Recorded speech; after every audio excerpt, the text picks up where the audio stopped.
Hey guys, so today I'm going to be just sharing with you some book covers that I think are inaccurate to what the book is actually about.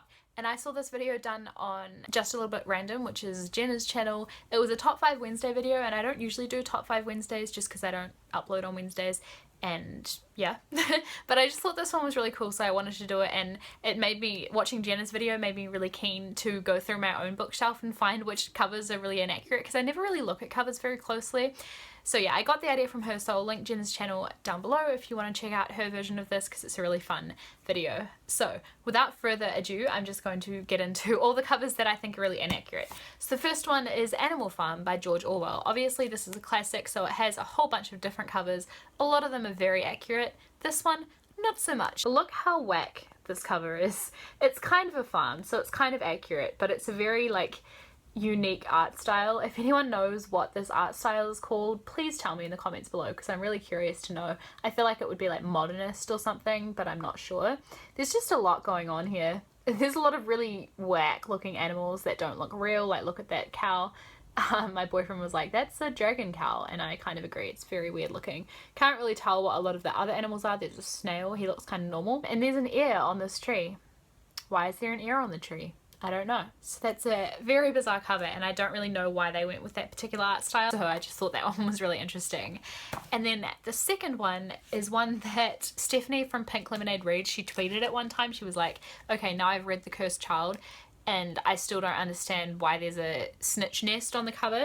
So it's got this snitch on the front cover, which yes is from like the Harry Potter universe, but The Cursed Child doesn't have a whole lot to do with Quidditch, so I don't really know why they've done that. And that kid, I'm assuming, is Albus, so that's kind of relevant to the story, because at least it's got the main character in the nest. But I don't really know why he's in a nest either. I guess it's some kind of like symbolic representation of him leaving the nest and making his own way in the world kind of thing, but just not particularly accurate. Although it's like to do with the world and it's got the main character in it, it's just a very bizarre symbol to choose to put on this cover, so I just thought that one was funny.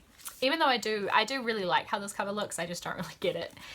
Then the next one is Republic by Plato. This, obviously being another classic, has a whole lot of different covers. This one is just really interesting. It's just this very unique piece of art. It's a whole bunch of circles, and on the back it actually has where the art is from. So it is called Circles in the Circles, which is really funny. To me that sounds like a name that you would make up for a piece of art like this. Like, what would you name it? Circles in the Circles, because it's got circles in the circles.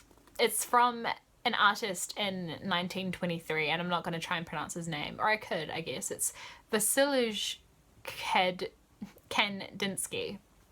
I can't pronounce that, but they've pretty much just chosen this random piece of art that I'm guessing is famous because it was in the Los Angeles County Museum of Art, and they've just put it on this cover for probably no particular reason other than it looks cool.